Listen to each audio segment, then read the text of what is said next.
has faced the horrors of state-sponsored cross-border terrorism much prior to the world taking serious note of it. Over the last more than 3 decades, we have lost thousands of innocent civilian lives. The 2008 Mumbai terror attacks, the 2016 Pathankot airbase attack, and the 2019 suicide bombing of a policeman at Pulwama are imprinted strongly in every Indian's living memory. It is unfortunate that some amongst us, motivated by their narrow political agendas, look for reasons to justify terrorism. Because of such states, even 15 years after the Mumbai terror attacks, the masterminds continue to roam scot-free with full state hospitality. Terrorism is the worst violation of human rights and personal freedoms. Terrorist groups have enormously increased their capabilities by acquiring new and cutting-edge technologies, including drones and unmanned aircraft systems with cameras. The world had only woken up to the perils of terrorism after 9/11 attacks of 2001. We congratulate you on your election as the chairman, and our delegation assures you and the Bureau full cooperation during these sessions.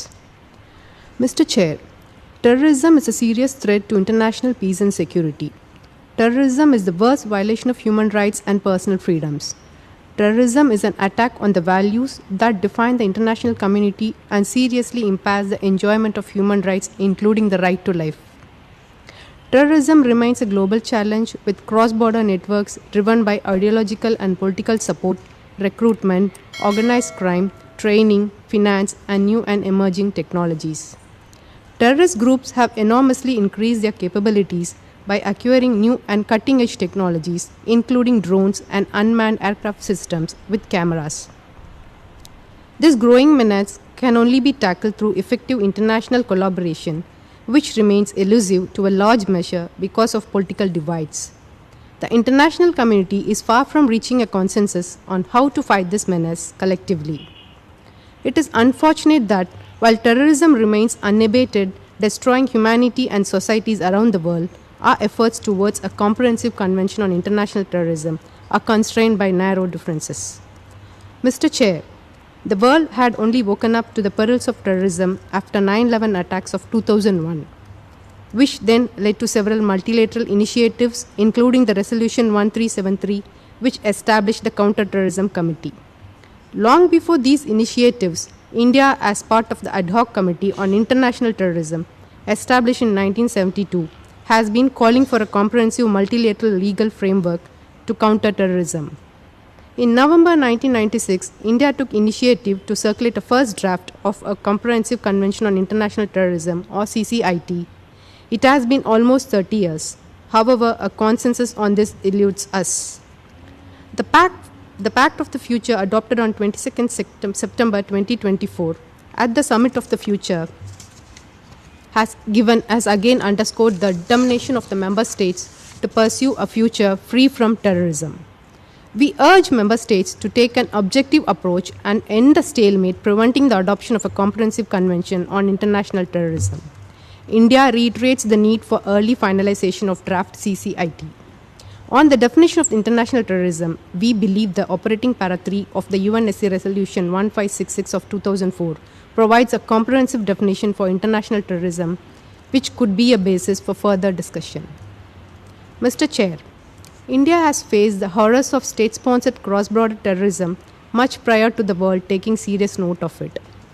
Over the last more than 3 decades, we have lost thousands of innocent civilian lives. The 2008 Mumbai terror attacks, the 2016 Pathankot airbase attack, and the 2019 suicide bombing of a policeman at Pulwama are imprinted strongly in every Indian's living memory. We have and will continue to fight terrorism resolutely, bravely, and with a zero-tolerance approach. It is unfortunate that some amongst us, motivated by their narrow political agendas, look for reasons to justify terrorism. Because of these states, the global resolve to fight against terrorism gets diminished.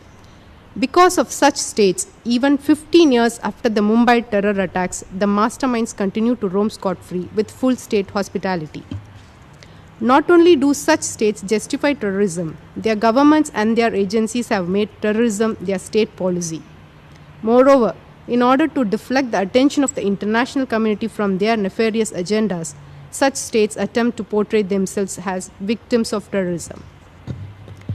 Mr. Chair, UN proscribed terrorist organizations like Lashkar-e-Taiba, Jaish-e-Mohammed and their affiliates and proxies have been perpetrating terror attacks on Indian soil.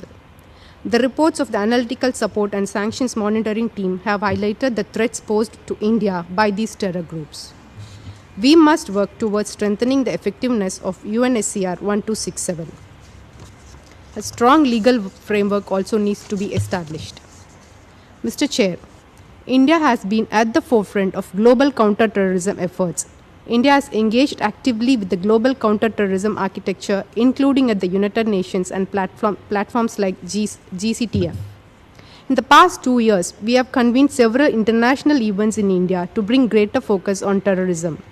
India hosted the third ministerial conference on counter-terrorism in financing No Money for Terror in New Delhi in November 2022.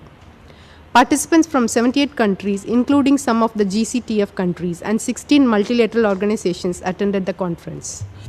As the chair of the UN Security Council Committee on Counter-Terrorism, India hosted a special session of the UNSC CTC in October 22 in Mumbai, the site of 2611 terrorist attack from across the border. The committee also met in Delhi and adopted the Delhi Declaration on countering the use of new and emerging technologies for terrorism. India hosted the Interpol General Assembly in October 2022, where a resolution was adopted on combating financial corruption, including illicit financial flows. In concluding, Mr. Chair, let me reiterate the 8-point action plan proposed to the international community by our External Affairs Minister Dr. S. Jaishankar in January 2021 while participating in a debate to commemorate the 20 years of establishment of the Counter-Terrorism Committee. He spoke about the need for greater political will, saying no to double standards, reform of the UN sanctions committees, objective listing and delisting in the sanctions committees, and discouraging exclusivist thinking and being on guard against new terminologies and false priorities, recognizing linkages to organized crime, supporting FATF, and greater funding to UN OCT. We hope implementation of these key principles will greatly help us in combating the ever-growing threat of terrorism.